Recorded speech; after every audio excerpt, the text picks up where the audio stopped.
Hello everyone and welcome back to the Carolina Atlantic University Drakes Football Dynasty. And today we're going to be wrapping up the first season. It's been a long, dreadful season, but we do have one more game to go against Florida State. They're 7-4 on the year. And just like pretty much every other game that we played this year, we expect to be completely outmatched. But let's just jump into recruiting. We got some new recruits. We have Justin Kenny at tackle. He's a JUCO junior, I believe, so we'll have him for 2 years.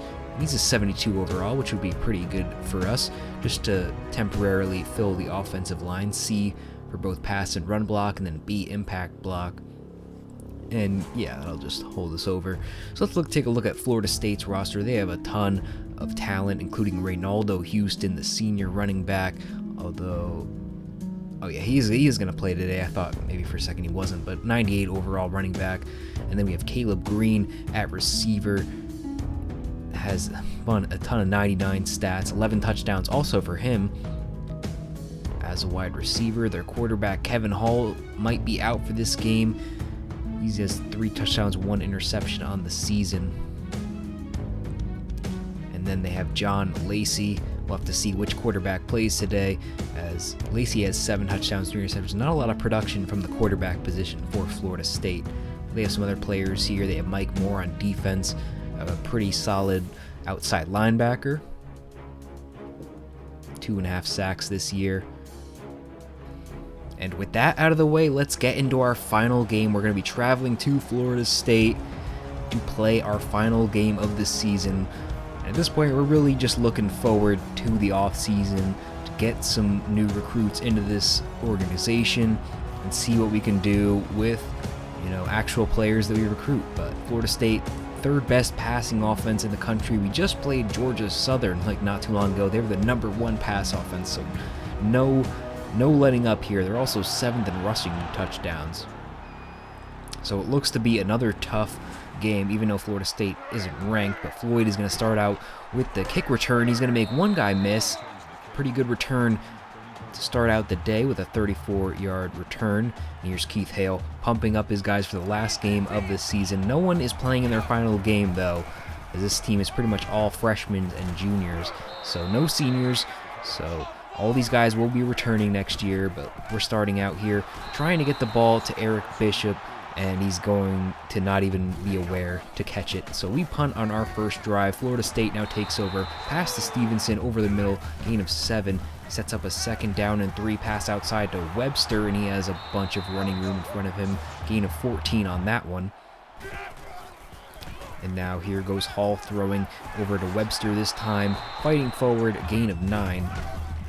Now the first handoff for Reynaldo Houston with the quick burst of Steve. The nasty stiff arm finally brought down, gain of 24. Gives Florida State another set of downs. Here goes Houston. Pretty much the same exact play, bulldozing our safety, shedding another tackle. Finally brought down, but it doesn't even matter. He scored on that one. What a crazy run by Reynaldo Houston from 35 yards out. Now Carolina Atlantic back with the ball, Bean with a gain of 4. Here goes Parker running it. This read option that we've seen all year, because we can't pass the ball, we can't run the ball, so might as well just run with the quarterback. Here goes Parker rolling out this time. No one's open. Chuck that one away. 3rd down and 10. Parker looking for just his 2nd completion. He finds it to Frank. What an athletic catch, but blown up in the backfield. Loss of 3. And that's going to end our 2nd drive. Florida State would now, with their 2nd drive, Hall's going to take this one out. Gain of 15. Now Hall dropping back again, throwing over to the sideline. This is Stevenson, the missed tackle. That's going to be a 2nd Florida State touchdown. Travis Stevenson for 60 yards as Kevin Hall starts the day perfect, 5 of 5. And he just completely beat the corner. The safety couldn't catch up.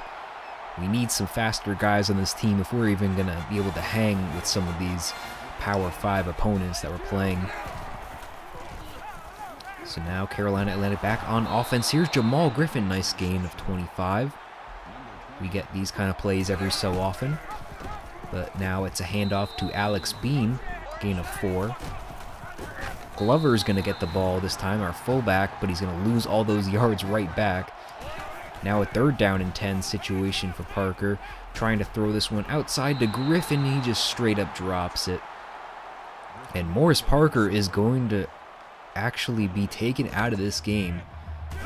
And we'll see some of the backup quarterbacks that we haven't really seen all season. But for now, it's Florida State with the ball. Travis Stevenson just had the touchdown, gets that one for gain of 12. Here goes Houston out to the side. The shiftiness, the broken tackles, and almost shedded another one, but stepped out of bounds. Huge play, already 87 yards for him on the day. And he enters the Florida State record books. Not as much as Dalvin Cook, but he wasn't in the record books in this game, as Parker, as you saw on the bottom, suffered a concussion, so he will definitely be out for the rest of the game. And here goes Hall throwing over the middle to Stevenson, getting another gain of 9. Hall dropping back this time, throwing over the right. Here Stevenson again, clearly one of his favorite receivers, and another gain of 9. Now in the red zone, Seminoles throw to the left to Houston, gets a gain of 7 on that one. And here goes Houston bulldozing his way to the end zone. Touchdown Florida State. They're up 3 scores on us already midway through the second quarter. As he just completely sheds the first one, then fights through the second one. Here comes P.J. Roden. I don't think we've seen him a lot this year, as he really none of these backup quarterbacks have any stats that were better than Parker. But here comes Roden, basically making his case to stay on the team at this point, as he's going to run outside. Doesn't have the legs that Parker does. Throwing this time to Glover, gets that one to him, and actually does pick up the first down. Here goes Roden running to the left, about as slow as you can possibly be, and now he's hurt. So P.J. Roden has barely played all year. Here comes Glover in at quarterback, as our 3rd-string quarterback wasn't even prepared. We had to have our fullback take that snap right there. Here comes Eric Birch, the 3rd-string quarterback. Kind of looks just like P.J. Roden with those dreadlocks, but his first pass as a member of the Drakes goes out of bounds. Florida State now with the ball again, throwing over to the left is Webster, sheds one, completely punches our guy in the face, gets the first down. Hall now throwing, lobs this one to Webster, just a touch on that pass, did not even have it be deflected. It's crazy, but Florida State, on this drive we hold them to a field goal with 12 seconds left. Florida State's going to be leading at halftime 24-0. As we have just 1 half of football left for this completely dreadful year. As here goes Houston, gain of 13 on the play. Already up to 121 yards for him. Here goes Hall throwing over the middle. This is Carr. Picks up the first down, now near the midfield. Hall's going to do this on a designed quarterback run. Only a gain of 2. We actually stopped them here. P.J. Roden is back in at quarterback. Just a minor injury for him, but that's a loss of 6 on that pass. So here goes Roden trying to float this one over the middle. Not enough to get it over the linebacker. He's going to pick that one off. And the flag at the end to boot. And that will be against Alex Bean. A little bit of frustration here, as this season has just gone terribly for us. Florida State now back on offense. Kevin Hall fighting forward, gain of 11, all the way to the end zone, touchdown. And now Florida State is up by 31. So Roden now commanding this offense again, trying to find this one to Anderson. Had him for a moment there, but not getting the ball out there fast enough. That's going to pretty much lead to a punt. Now Florida State back with the ball. Stevenson, another big catch for him, 13 yards. Now Houston running over to the side, has a bunch of blocks downfield, completely just trucks a guy, picks up the first down. Play action this time for Hall, finds his man Green, Caleb Green. Haven't seen a lot of him today. But here goes Houston on the next play, running to the outside. If he would have bounced that to the outside, that's a touchdown. I don't know why he cut it back in. That's just going to set up a touchdown for Travis Stevenson. I think already has one on the day. Yeah, he had the 60-yard touchdown from before. As Florida State now leads by 38, and this game is pretty much already over. Roden still in at quarterback. And trying to float this one to Hall. That doesn't work. Just awful stats for Roden. 2 of 7 for an interception. I think he has negative yards. That's why it didn't even show. Here's Florida State. We actually get a sack this time. Brandon Stevenson gets into the backfield. But here's a 3rd down and 7. Can we stop them here? A float pass to Webster. No one even remotely in the area. The block downfield. Touchdown Florida State. 42 yards to Eric Webster. As Kevin Hall also making his case for the NFL. Remember, all these guys that are NFL caliber will be going to the draft using the draft class export feature into my Madden 25 series. But here goes Akeem Floyd. He gets some blocks downfield, and there's only one man left to beat. Number 10, can he shake him off? He can't. Akeem Floyd, the longest play probably in our entire team history, comes on a kick return in the final moments of our last game. But now trying to seal the deal here. Goal line situation for Roden. He has barely any experience with his team. Roden trying to find his man. He had him open, but just the awful accuracy stops that one. Now trying to float this one to Jamal Griffin, and he drops it. Throwing that one into traffic. That one's not gonna... we're gonna have to settle for 3 on that one. If Akeem Floyd was a little bit faster, we would have 7 points right now, but couldn't shake that last player. Florida State takes over. We're getting pretty close to the 4th quarter here. As Hall all day to throwing over to left. This is Wright for his first catch of the game, and that's going to go for a touchdown. Jason Wright, 34-yard touchdown from Kevin Hall, as he is just lighting up the stat sheet. 1 more quarter left of Carolina Atlantic football in year number 1, as we get a nice play to Andrew Hall, gain of 19.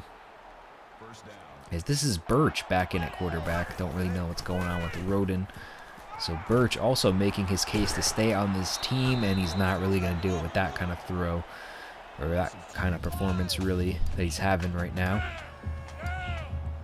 2 minutes left for the Seminoles, as here goes Houston breaking free, and no one on our team is going to be fast enough to catch him.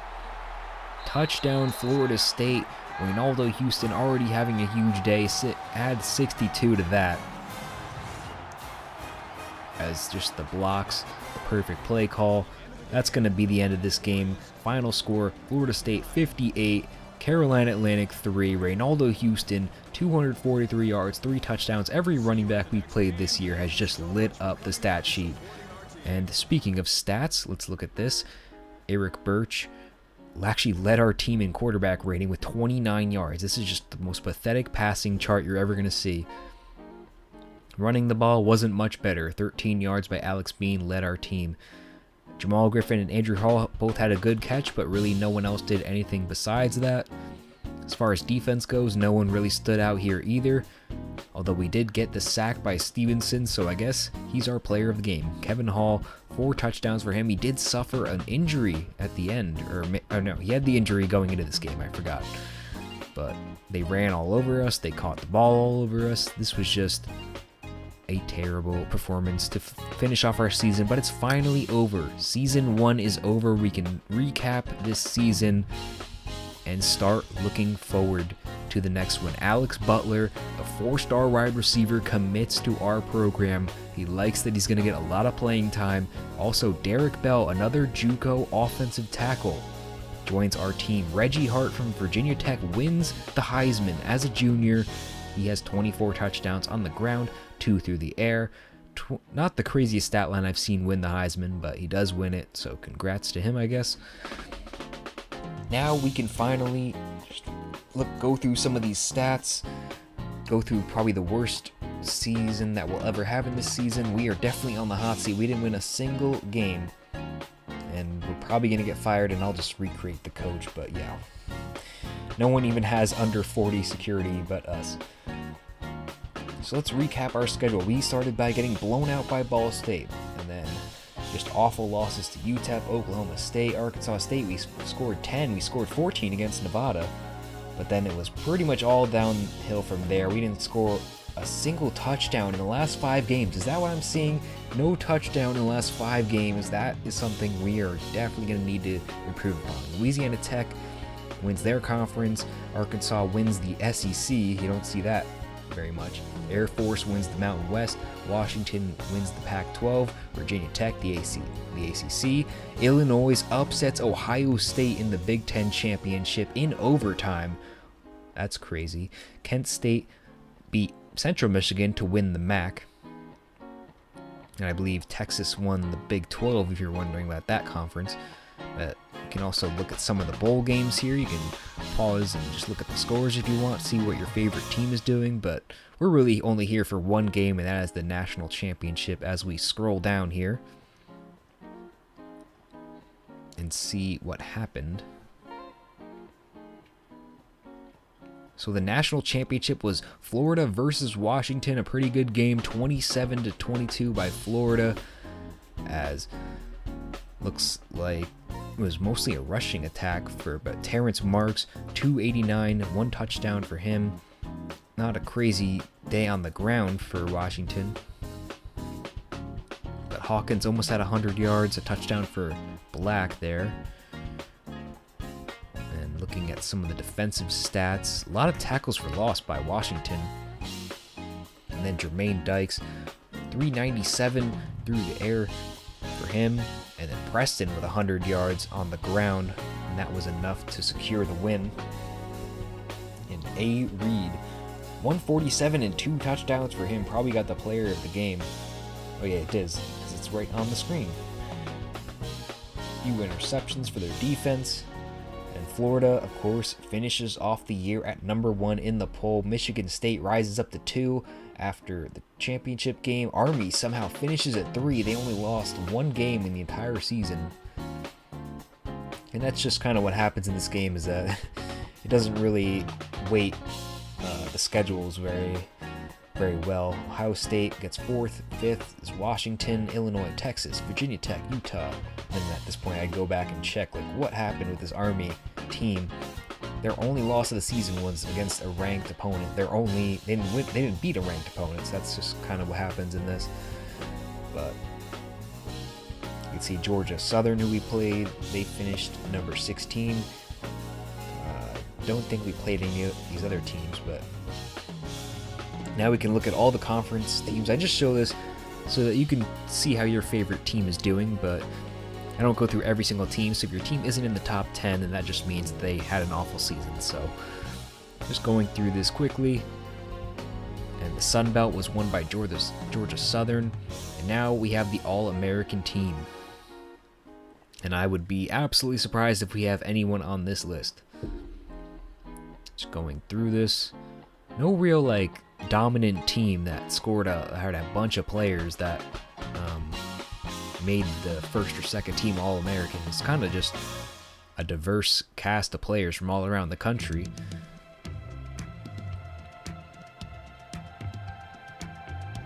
As we wrap up the second team, now the freshmen All-Americans. Do we have anyone on here? Our entire team was basically freshmen. Let's see.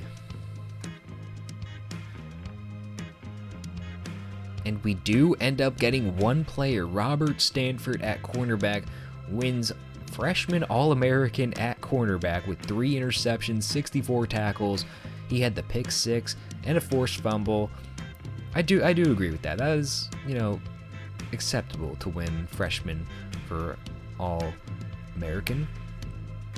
Now going through the award, Reggie Hart wins the Maxwell and the Walter Camp. Bednarik goes to Tyson Bullock. Nagurski goes to Kevin Hartman. O'Brien goes to John Hartman. Walker also goes to Reggie Hart. Nick Williams wins the Biletnikoff. The Mackey goes to Mike Fenner. Michael Rawls wins the Outland Trophy. Nathan Oliver wins the Remington. Lombardi goes to Kevin Hartman. Tyson Bullock gets the best linebacker. Joe Williams with the best, Thorpe. Groza goes to Darren Carter, and Joel Miller gets the Ray Guy, and then finally Antoine Johnson gets the best returner. So let's look at our season stats. Morris Barker finishes with 1,409 yards, 4 touchdowns, 14 interceptions. Just an awful year, but sacked only 17 times. I was kind of surprised by that, but rushing the ball was absolutely abysmal. Our entire season total for Bean was 114. Morris Barker had 103. That is just terrible. Let's look to maybe triple or quadruple that next year. Bishop led our team in catches by a long shot, but Jamal Griffin had the most yards, 337. And a bunch of other players caught the ball, including some of our defensive players. Robert Stanford led our team in tackles at cornerback. That's never good. Josh Hill and Dave Williams had the most tackles for a loss. And then Dave Williams and Brandon Stevenson both had 2 sacks. Stanford had 3 interceptions. Hall had 2. Walker had 1. And then Logan and Stanford both poked the ball free. Matt Long, I thought, did okay at kicker and punter, doing both roles. He won't do that again next year. We are going to go for a kicker or a punter this year and see what happens. Kick return, we did a lot of that. And then punt returning, we did almost nothing. Only 3 punt returns. That's just how not often we forced a punt. John Hartman led the league in passing yards, also the league in passing touchdowns. And then just some other stats here. Maurice Ortiz led the league in completion percentage. 2 2,000 yards rushers, 1 on Army. Then Reggie Hart led the league in rushing touchdowns with 25, a bunch of 20 touchdown rushers here. As Ross Freeman from Kent State led the league in receiving yards. And Nick Williams, the Biletnikoff winner, gets 17 touchdown catches. Now let's go to defense. Blanchard led the league in tackles. 30 tackles for a loss for Ty Scott. Although he's only a 76 overall, I don't think he's going to make it into the NFL. And a bunch of players tied for most sacks with 9.5. A bunch of players here. Of course, none of our players, but 9 interceptions for Eric Haynes led the league there. A handful of players with 4 forced fumbles. We can look at some of the kicking stats. Reggie Brewer had a bunch of attempts. Adam Covington with the most made, also tying with Brewer with 25. And we actually didn't punt the most. I was pretty surprised by this. I think with how often we just could not convert, we did not lead the league in punting. So that is probably the only bright spot on our entire team. Our average wasn't really that special. But let's look at kick returning here.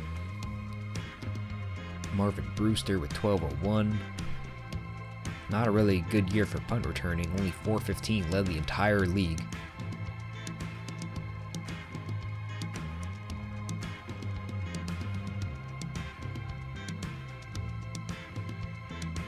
And I came over here just to look at who was the most sacked quarterback, just to kind of get a gauge of, because we only sacked 17 times, so 43 for the most. You know, we did all right there, I guess. We were the worst offensive team in the country by more than 1,300 yards. Not the worst passing attack, but these are pretty much all option teams down here, or teams that just had a terrible passing, focus, I guess.